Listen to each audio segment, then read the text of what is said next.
Right, good afternoon, everybody. Welcome back to the afternoon sessions of our Greek NPL Summit.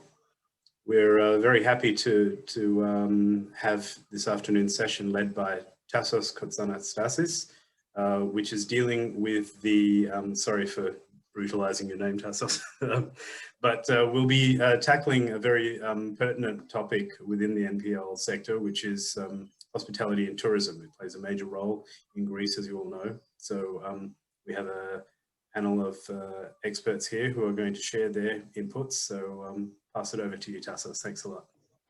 Thank you very much, Martin. Good afternoon, everyone, and welcome to the 2 o'clock session on tourism and hospitality. My name is Tassos Kotzanastassis, as Martin very correctly pronounced. I'm the Managing Director of HG Capital Partners. We're a private equity firm with principal and advisory activities in Europe and Asia. It gives me great pleasure to moderate this panel on a very exciting topic. I'm delighted to be joined by a group of friends and to take turns as I see them on my screen. We have Evangelou from Xenium Advisors, Dimitris Skaleos from Sigma Catalyst Partners, apologies Dimitris, Dimitris Konstantopoulos from Piraeus Bank, Yannis Paraskevopoulos from Danos, alliance partner of BNP Paribas. Gentlemen, welcome to the panel. If I may ask you to take 30 seconds to describe your involvement in the hospitality sector, please. Kenny, want to kick off? Thank you, Tassos. Thanks a lot. My name is Evangelou. I'm the head of a company called Xenium Advisors, which is a specialist hospitality advisor. We comprise investment specialists, valuation specialists, hotel operations specialists, financial analysts, and we're very active in advising credit institutions, NPL funds, investors, operators, NPL investors, on underwriting hotel workouts and then doing individual business plans and turnaround plans, and also interim management. We're currently working on a number of large portfolios. Yeah. Brilliant. Dimitris, Skaleos. Thank you, Tasso. I'm glad to be here as well. My name is Dimitris Skaleos. I'm the managing partner of Sigma Catalyst Partners. We're a boutique special situations advisory. What we do is we help mainly investors on the buy side to source, investigate, and analyze, pre-screen and analyze opportunities in the Greek market. One of the main sectors we focus on is hospitality and tourism. We focus on other sectors as well, manufacturing, anything that is special situations, workout driven. We work a lot with the servicers and with private business. Brilliant, thank you. Dimitris?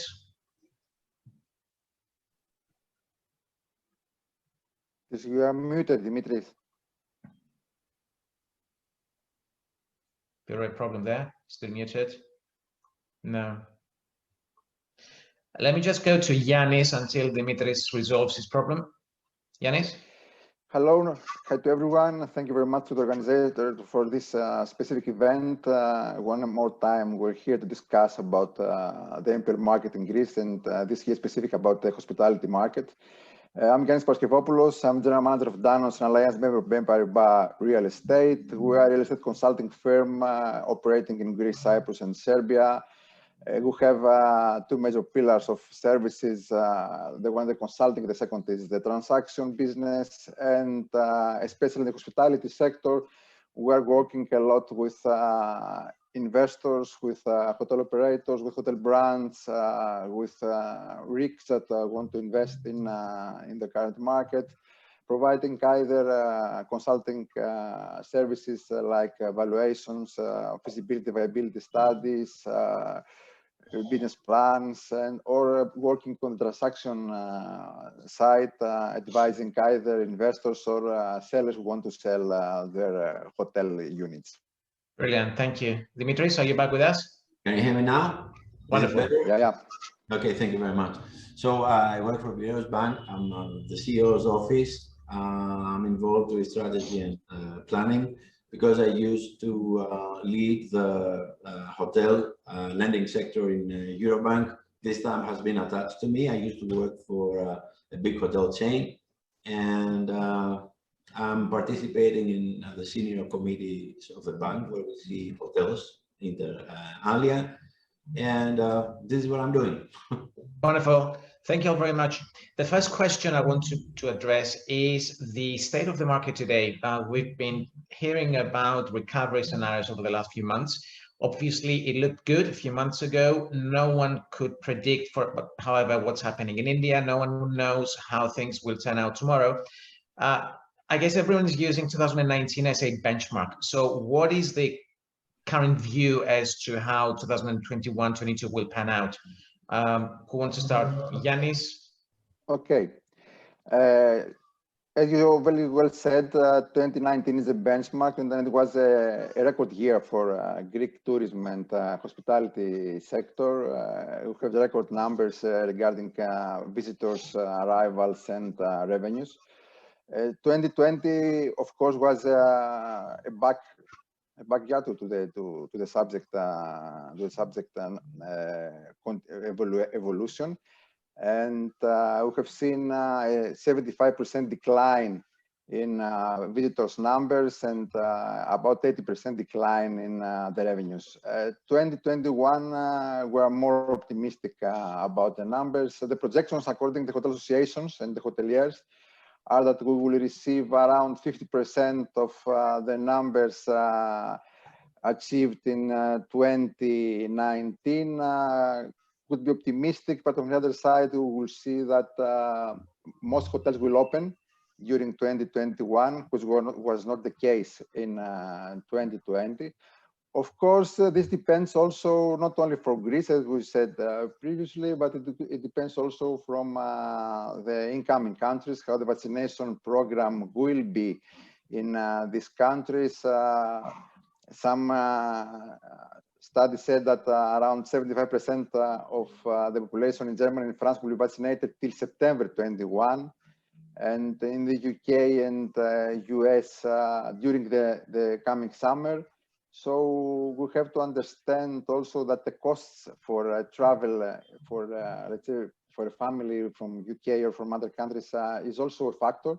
We have to find ways to subsidize the obligatory test that has to be in place in case not the vaccination is in place, and we think that it is for me and for what we have seen till now, 2021 will be a better year.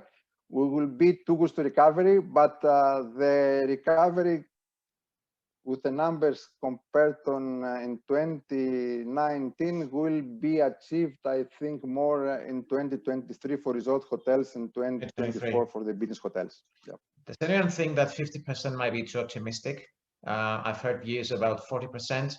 One reason being, for example, that Greece is not yet a green country for the UK.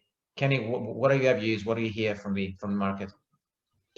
I mean, generally the view is 50%. We might not have 50% of travelers. It might be that the number of travelers compared to 2019 is actually less than 50%, but we might have more spending per person. Because don't forget, there's a lot of pent-up demand from last year. A lot of people didn't go on holiday last year. And so, there are some signs, isolated signs that, people coming on holiday, are in the mood to spend. So the overall result may be 50%, but I think, yes, the number of travelers could well be slightly lower. A lot depends on the UK, as you say. UK is important, it's the second most important market, both for resorts and for high-end destinations here in Greece. At the moment, a lot of the locations in Greece are on the amber list. So that means they have to quarantine when they go back to the UK. We're hoping that the Greece will go onto the green list by mid-June. So that's really the big question mark at the moment. Yeah. Dimitris, do you see, let me rephrase, is the risk in the forecast on the upside, on the downside? Do you think we could be pleasantly surprised or the other way around? I think we are most likely to be pleasantly surprised. First of all, I believe that I read about the green certificate now, that Greece is sponsoring the green certificate, which will enable incoming flows. And it's been received very well in the tourism market. Also, regarding the UK, my understanding is that certain locations which are high-end, which are very busy locations, are already within green locations, like Port of Crete road. It's certain, Greece as a whole is not yet, but certain large islands which are typical destinations, also Rhodes Post, are already as green locations for the UK as well. Yes, I agree that the luxury and the five-star segment will be the first to benefit because they have infrastructure, they can demonstrate that they have, they can ensure safety and COVID-free environment. So we'd see higher numbers there than the smaller hotels. Well, looking at the prices in the platforms, I don't see a lot of discounting yet, which is surprising. Everybody says that we are suffering, etc. In Greece, but this doesn't reflect the price, at least the ones that they put in booking. And when you talk about prices, you're talking about the ADR, right? Right, the ADR that's quoted in booking and the platform. Yeah. But could it be the case that ADR is sticky because once you get it down, you cannot get it up again? So the real pain lies in occupancy? Yes, it could be the case in the actual results of the hotel. But if they feel that they are threatened and they will not have good occupancies, I would expect to see more discounting in ADR. Can I just add something to that? I think hoteliers would prefer to keep the rates high, as you say, Tassos, and the occupancies perhaps lower, because that means that they'll have lower operational costs, but keeping the same revenues. So that's I think, more robust business model rather than dropping prices, increasing occupancy. That way you've got more operational costs. And I just add something, Tassos, right after Ken is done. Yeah. Okay, what happens is the following. First of all, we don't have security for arrivals this year because we don't know exactly the flights that will be flying to Greece. That's the first thing. The second thing is that tourists are not buying from Booking or from Expedia. They're buying from tour operators. So tour operators, we know that have slashed down the prices in order to make people start coming to Greece or to Spain or wherever. So you might see the 40 or 50% arrival coming in, but with lower revenues, because the August prices are going to be what used to be May prices in 2019. That's the first thing. And the second thing is, what we don't know is how many down payments are going to settle, to set off from previous years, because, you know, hoteliers usually get money in advance for renovation and stuff. So there might be some set-offs. So I'm not as much optimistic as the other members of the panel about this year, because we don't know yet where the whole thing is going to boil down. I would start being optimistic in 2022 because we don't have a clear view of what's going on right now. Okay, but as a broad consensus, we all believe recovery will be in place by 23? Yeah, sure. Okay. It will start, I think that's the working assumption. 22, and then 23 will be a good year. This is what Good stuff. I remember last year. Also if I may add something too. It depends also in the market segment we're talking about. Okay, as Dimitri said before, the luxury market segment went very well also last year. Okay, last year was a very good year for the market luxury product. So you have to differentiate between the different, let's say, classes, market segments of the hospitality market. Yeah, unfortunately, we're not going to see Americans coming in this year. You know that, because these are the guys who are paying more, who have the highest average spending per day, which is Patmos, is Santorini. These are the luxury places where people, I mean, Americans or other high net worth individuals can afford $1,000 per night whatsoever. So from what we hear from hoteliers is that the American market is not going to be present this year.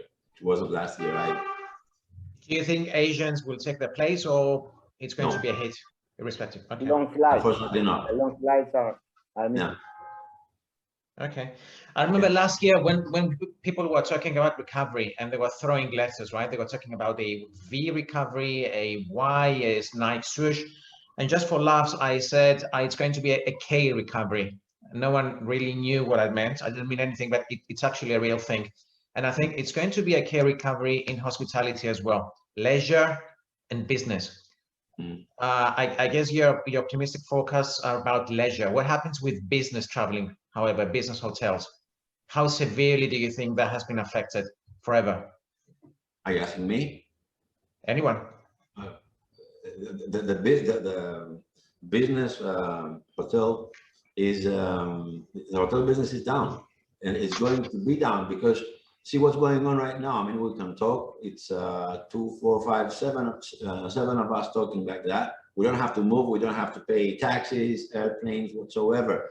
What I think is that business travel is going to go down as compared to what it used to be because of what is happening now, because of technology.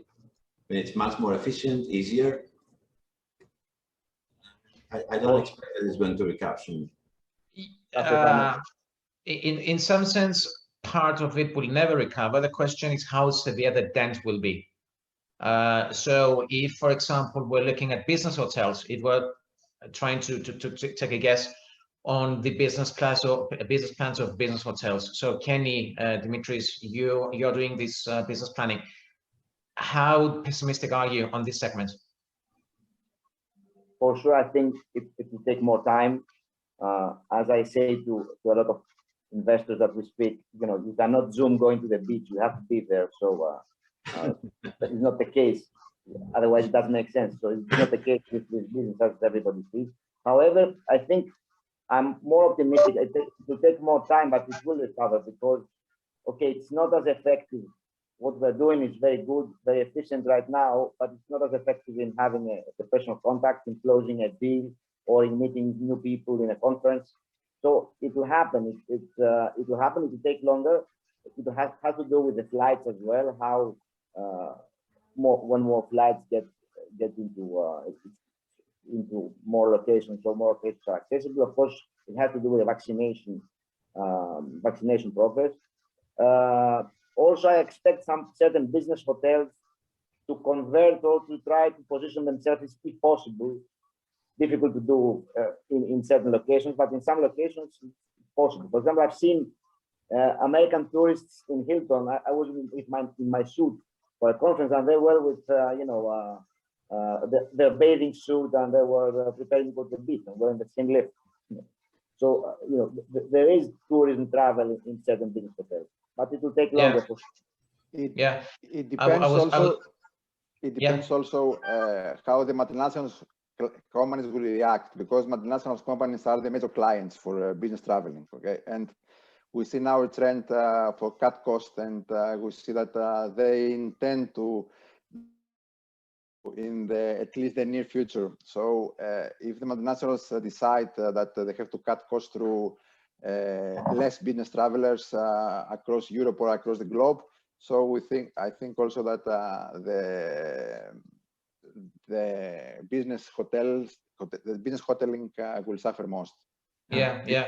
Part of this thing, the business travel, are conferences. So if we don't know what will be happening with conferences, of course we do. There will be no conferences this year. The things are going to go down, because usually a city hotel sells rooms because of conferences. You have many people coming in, discussing, staying 3 or 4 nights, and then going back. So if conferences have disappeared, that's why I'm not that much so optimistic about business travel. Okay. Individual, yes. Sorry, I'm done. No, it's what I said. This is the continuation of what I said before, because what I mean, multinationals, I meant about conference, because multinationals supporting the conferences. So this is it. Yeah. I was reading an interview by Dimitris Manikis from Wyndham yesterday. It was really interesting, and he said we're going to see a thing called bleisure, which is a mixture of business and leisure. Do you see hotels in Greece tilting their business models towards that? Yeah. That's what I wanted to mention. That, a lot of these hotels will have to change their business model or adapt their business model. So you have a lot of people who work as freelancers or work for companies, and they don't have to be physically present, at their home base. So a lot of workers can travel around the world and work in pretty much any destination they like. The so-called digital nomads. So I think it's a challenge now for hotels, particularly city hotels in major cities, to adapt products to attract these types of travelers. So you're offering them, accommodation, food and beverage, and a working environment all under one roof. So I think that will be perhaps interesting business model going forward.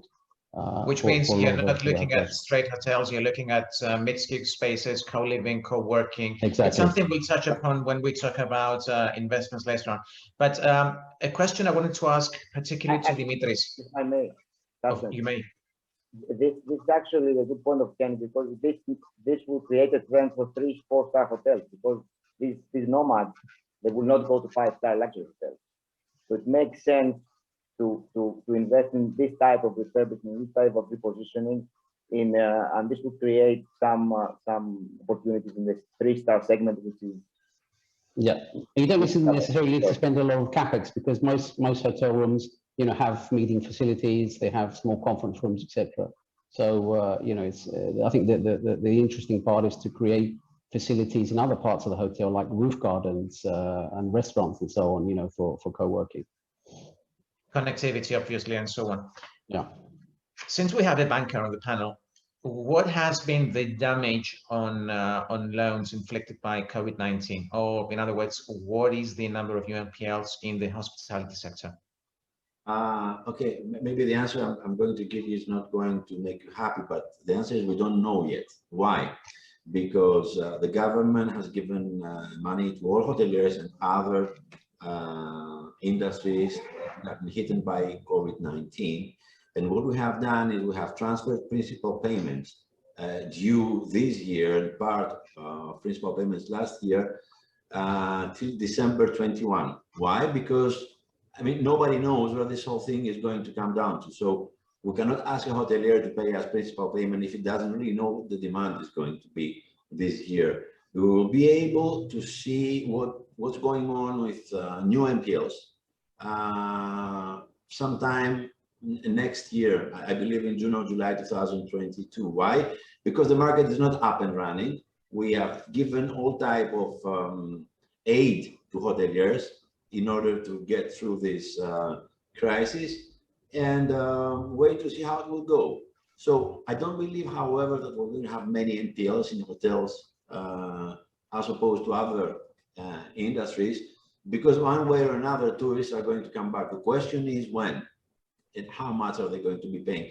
So these two questions remain to be answered, and I believe that we'll have some view on that towards June of 2022, or if we have gotten back to normality, January 22, because that's the time when the flights are booked for summer holidays. The summer season, yeah.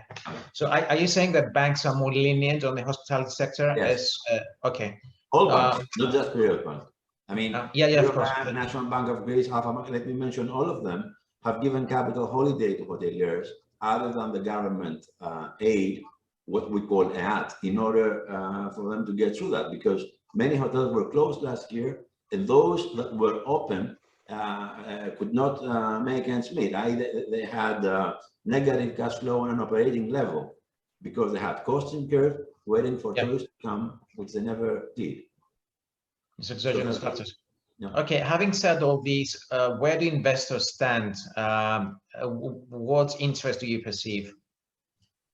There exists interest from foreign investors and from local healthy investors to buy new hotels. They are looking around to shop around, not at the low prices they used to during the crisis, because Greece did not behave like Spain during the 10-year crisis. So prices have gone up. Funds or foreign investors are much more, how shall I say it, flexible on terms. So they're not, I remember they used to come and say, I'm buying this loan for 20 cents to the dollar. I mean, that's not the case. Or I'm buying this hotel 50% at 50% discount. There's no such a thing anymore. That was a very narrow window, wasn't it? Back in the depths of the crisis. Yes, yes. But at that time, no one was selling. Funds or international investors were coming, asking for 20% to the dollar, 30% to the dollar, and that was it. Banks and were not willing to sell at that point. Yeah. And banks are getting compensated now. Of course, there was no pressure to reduce NPLs at that time. Pardon me? There was no pressure to reduce NPLs to the banks at that time. So they weren't selling any NPLs. Listen, let's be frank.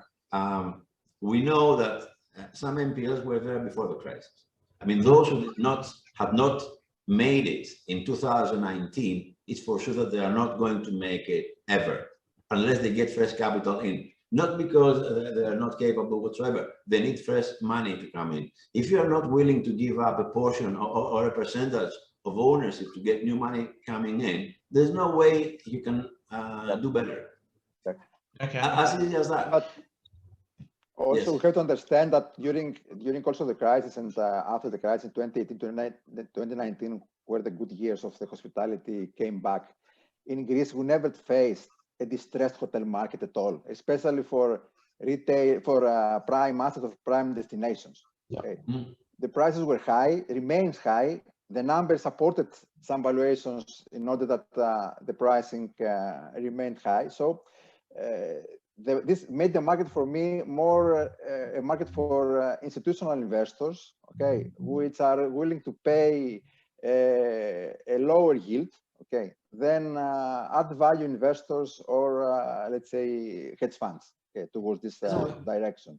We have And that was my next question. So who's actually active now? If you're saying there's no pressure points, there's no distress, it means the hedge funds have no place, they're outpriced, which means, do we observe private equity funds? Do we observe long funds, hotel companies? Kenny, Yannis, what do you see?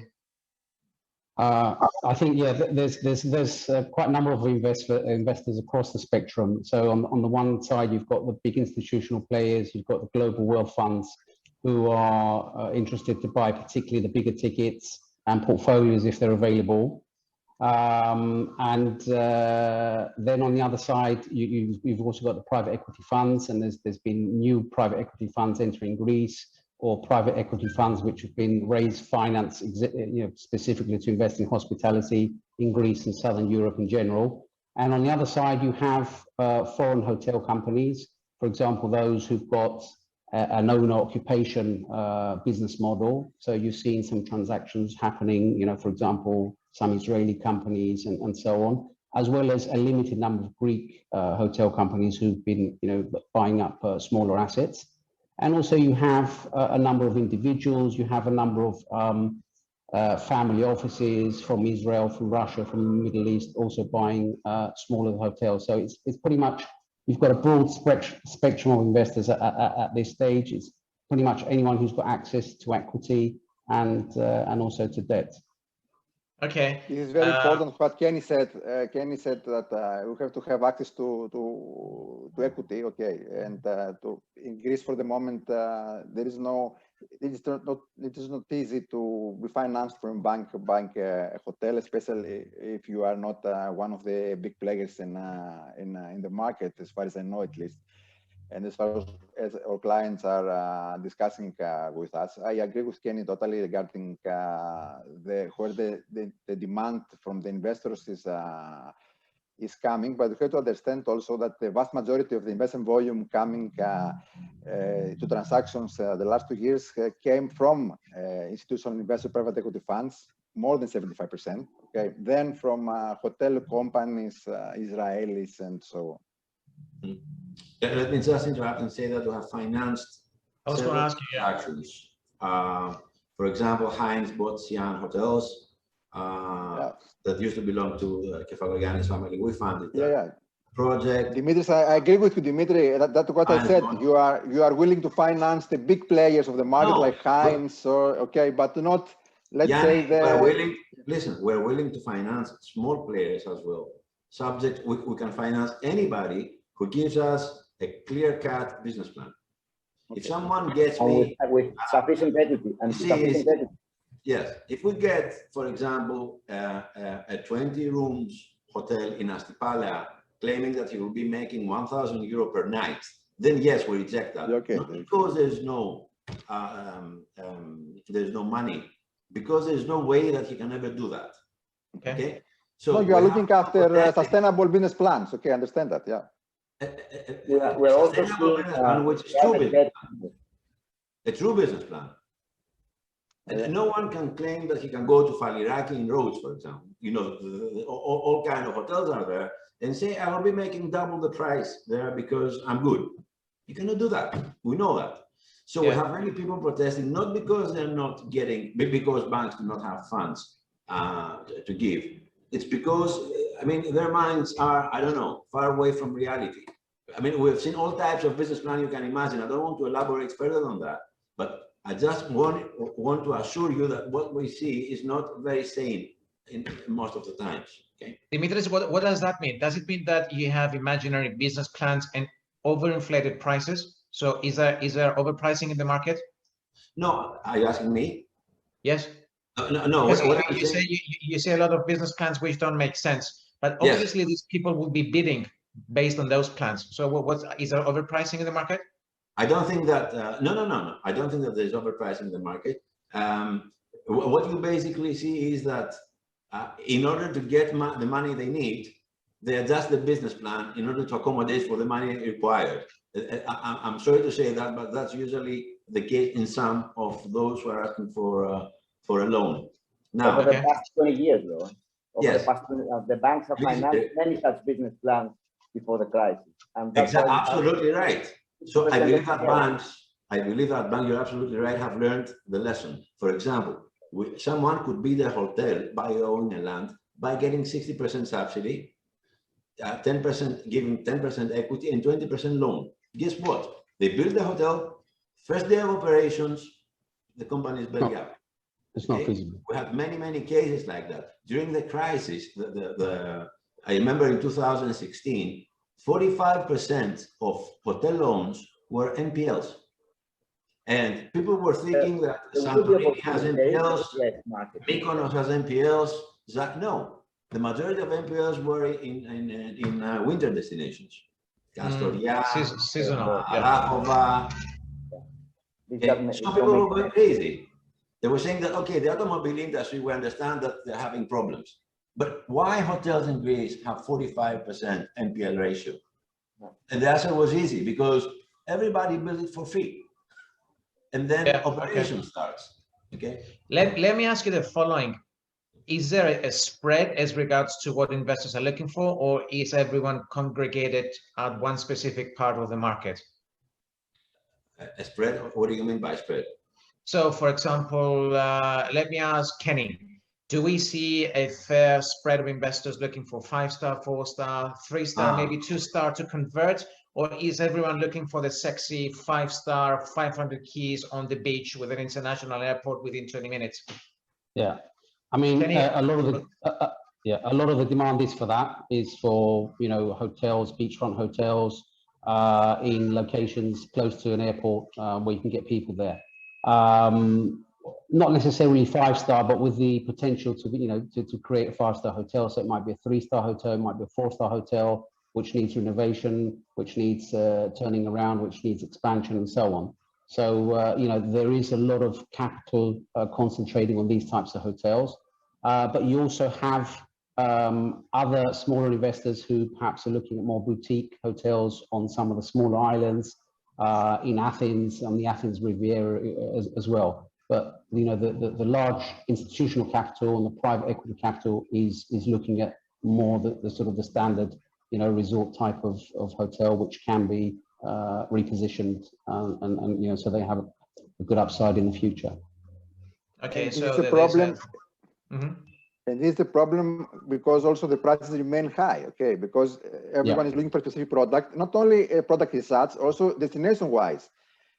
3 from 4 investors are looking to invest in Crete, in Corfu, in Rhodes, in Kos. That's it, and Peloponnese for resort hotels, and in Athens CBD or Athenian Riviera for the city hotels. So this makes the task difficult, and to be honest, there is let's say a turn in the demand in the last 9 to 12 months. Okay, as Yannis said, there are some looking for let's say more luxury hotels in different destinations, more smaller destinations than the big ones. and because they want also to change the tourism model from the all-inclusive to go to the more customer-made product and this wellness experience. Okay, well, in terms of supply then, you have NPLs, which are in the hands of banks, which are in the hands of servicers, which are in the hands of borrowers who still have control of the situation.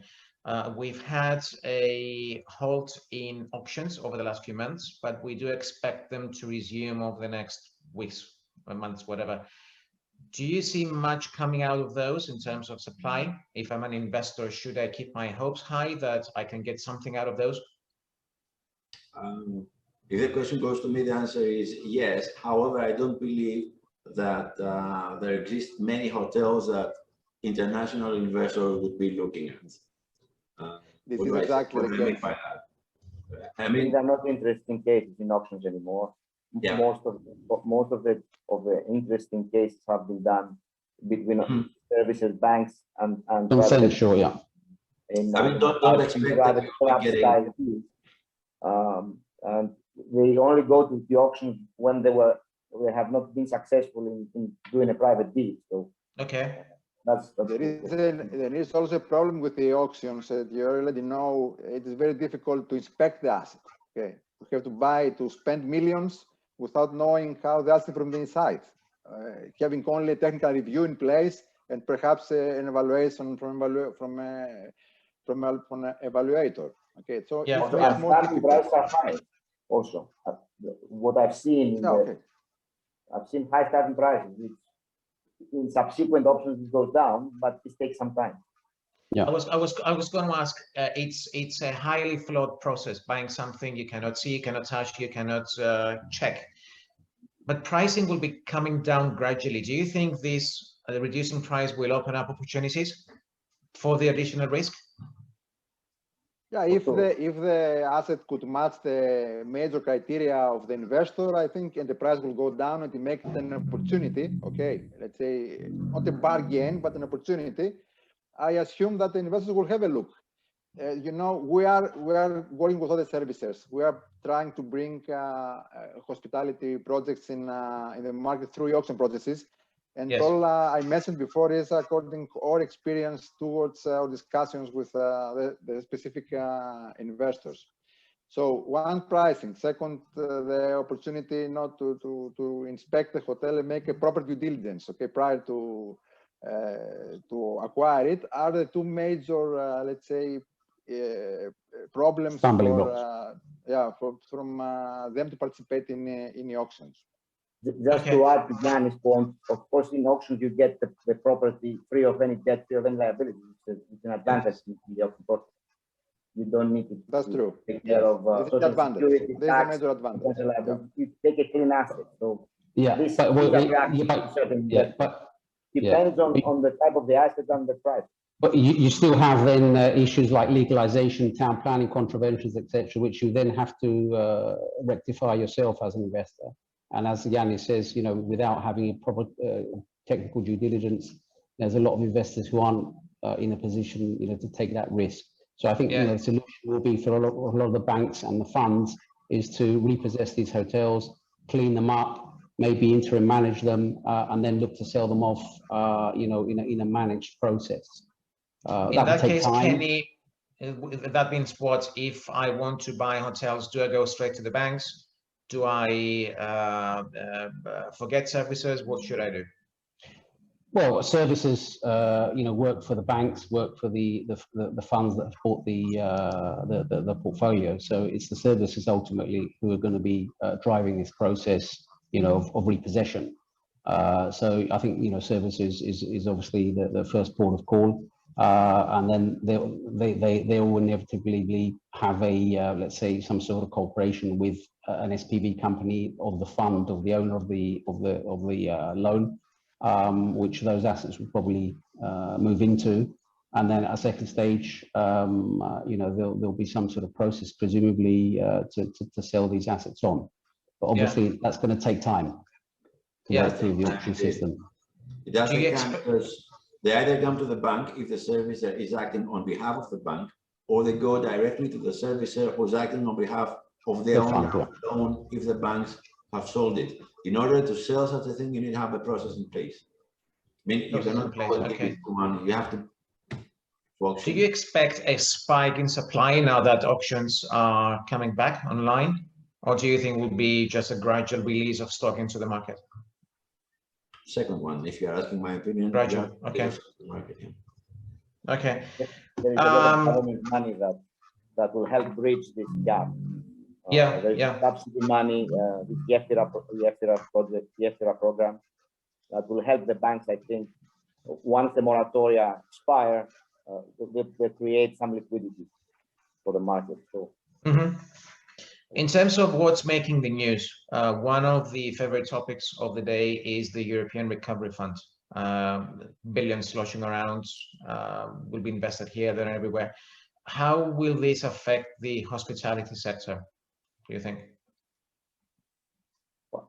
I believe that mostly this liquidity will go problematic in the transportation industry, like airlines and coastal shipping, which are in trouble.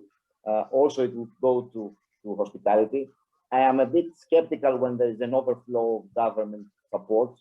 Usually, this tends to create bubbles. This tends to create funding availability for flawed business plans. As Dimitri said before, a lot of wishful thinking type business plans will get funding because of this extra liquidity, and this will create an issue in the future, I think. I believe private money is the best judge of where investments should be allocated. For the benefit of the audience. According to the recovery fund and what they announced, at least, the funds will go directly to specific activities. Okay, sustainability, infrastructure. Okay, sustainability, infrastructure. This kind of digitization. I think this could help also the hospitality sector a lot. Okay. In order to have let's say a part of this kind of funds. They said around 4 billion for the beginning. They announced at least it will go to the hospitality sector for this kind of activities and investment. Okay, for the benefit of the audience, can someone describe what the capital stack mix will be between equity, debt, and recovery funds? So if I'm an investor looking to buy an outright hotel, how much of my capital structure I can expect to come from the recovery fund if I'm eligible? I don't believe it will be eligible for acquisition. It will be eligible for operating hotels that are either need working capital to operate or need capex to upgrade, and it will be always will be linked with hiring people, maintaining employees, employment. I don't believe it will be channeled for acquisition, for straight acquisition. So it will not be something like the EBRD. Okay, it's not like the EBRD financing. That's what you described before, is how EBRD is acting. This is something else. Okay. Which means that this is going to impact positively existing operators, which means that they can retain control of their assets for longer, which means fewer opportunities for investors, maybe? That's also public entities that will enhance the infrastructure. Okay. Infrastructure is another thing, but in terms of hospitality investments, you're saying that an investor, for example, airports, for example, airports is one of the go to the airports. Okay, one of the bills are discussing to is airports. Okay, I believe that that's how this is going to affect the hotel market. It's not going to affect the hotel market. It's going to affect the infrastructure, which is a basic ingredient of the hotel market. So if we have upgrades on infrastructure, i.e. roads, airports, etc., harbors, then that's it. I don't think that there will be much money out of this for hotels. Not for private investments. Okay, in that case, can we expect that more seasonal destinations will become more streamlined, more mainline, because you'll have a new airport nearby, for example? Is that one of the impacts we can expect? Airports are a major thing for hotels. I mean, usually they say that you need to be 1 hour at most away from the airport because tourists want 1 hour after they land to be at the hotel. Why? Because they have everything coming up with them and they want to be there in about an hour. So the most successful destinations are those around an airport. And the privatization. Santorini and Mykonos have international airports. Yeah. Okay. Santorini and Mykonos have international airports. International airports. The question is, will that money be channeled to existing airports to upgrade them, which means that markets will be what we know them to be?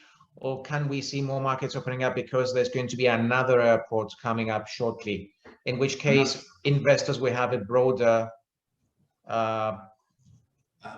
I'm not sure about that. What I know is that Fraport is doing a good job in upgrading and renovating the existing airports. Santorini's airport, for example, is not what it used to be. I don't want to say anything about what it used to be. There's a brand new building there. Tourists are going to be much more comfortable waiting, not outside in the sun. 200 and 300 and 400 people waiting in the sun to get in the plane to leave. The capacity it will have is very important. I'm not sure where these funds are going to be channeled. I think it's early. I think it's early days yet. I think it's very early days. Kenny, it's what? I think it's very early days to have a specific idea as to where these funds are going to be channeled. I think that's we'll have a better idea probably within the next by the end of the year. Okay. But the refurbishment of the airports, of the airports will create additional traffic. Even as it has done, with Fraport. And Fraport's role is critical in that. And the expansion of the airports, that's the key, because you can attract more flights, new slots, etc. That expands your tourist product. Which begs the question whether the specific destination can absorb that demand, isn't it? So, for example, there are islands like maybe Rhodes or Santorini, which are packed and the infrastructure cannot cope. So is a better airport going to do anything? Yeah, not necessarily an airport, but you need more basic infrastructure, as you say, whether it's waste management, roads, on a local level to support, more tourists. Okay. And there are various locations which are, as you say, they're over, they're over capacity at the moment.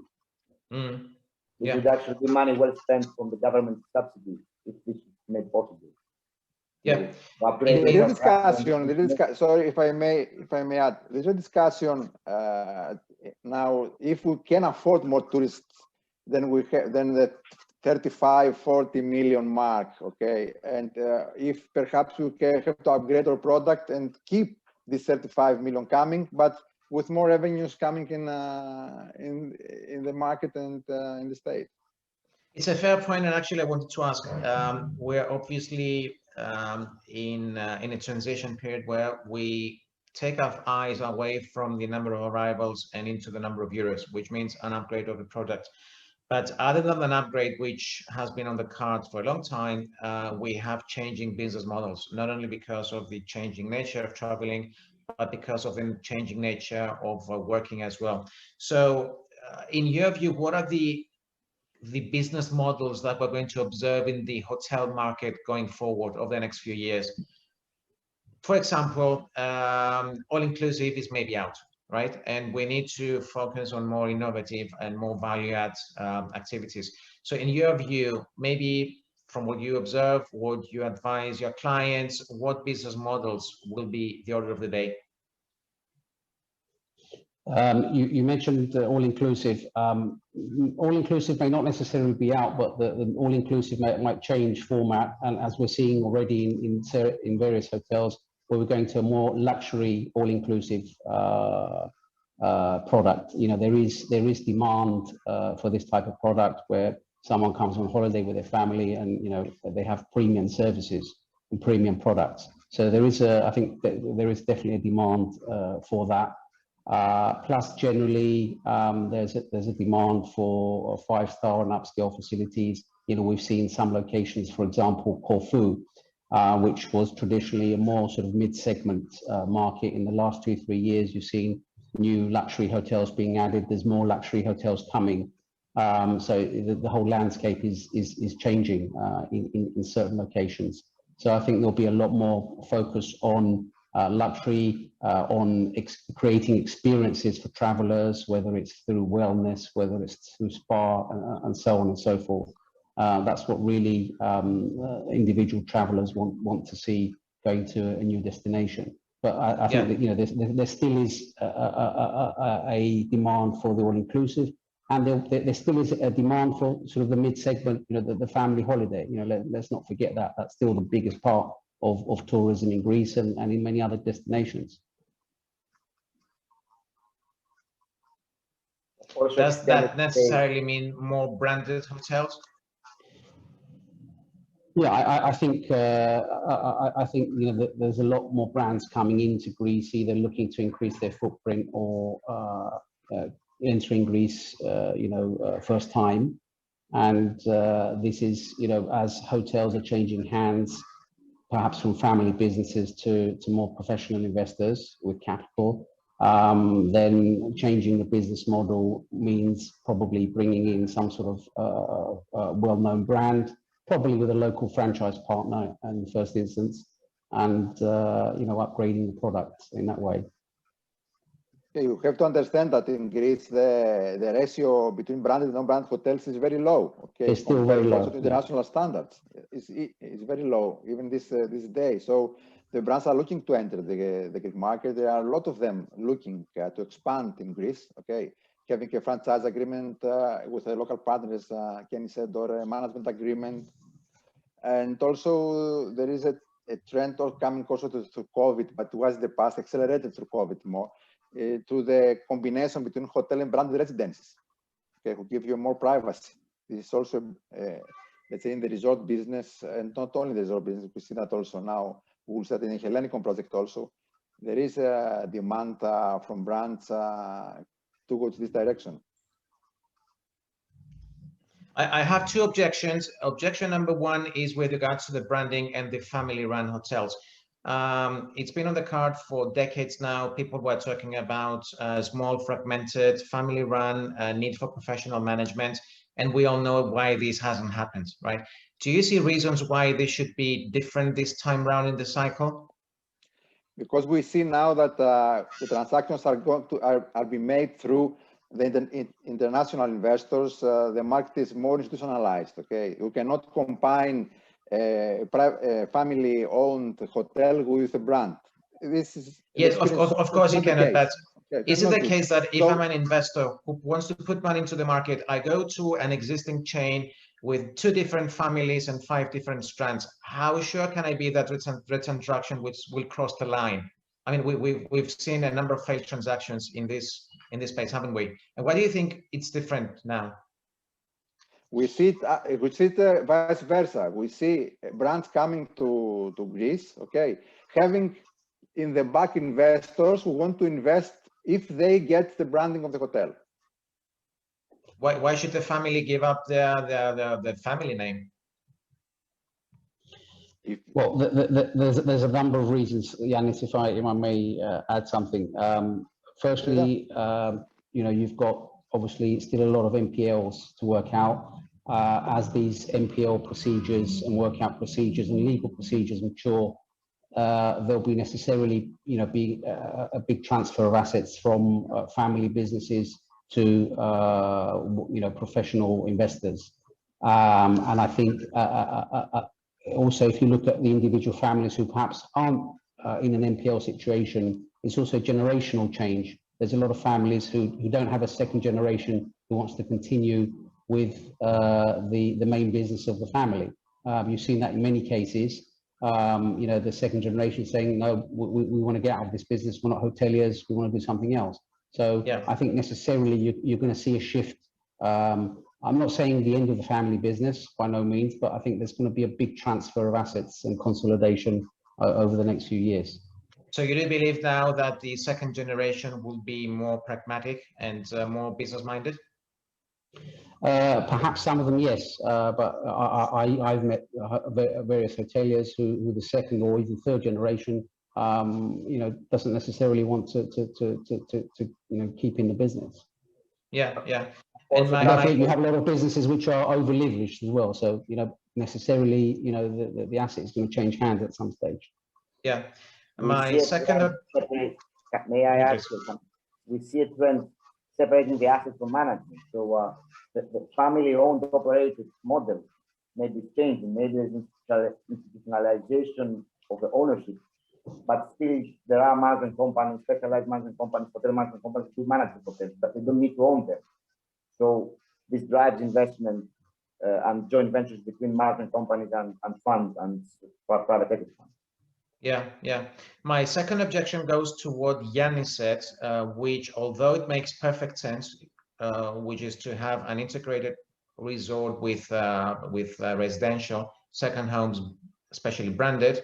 We haven't seen much of these in Greece, and my guess is that it's the planning We're system. not going to see any in the near future. Okay, why don't you give me your views, Dimitris?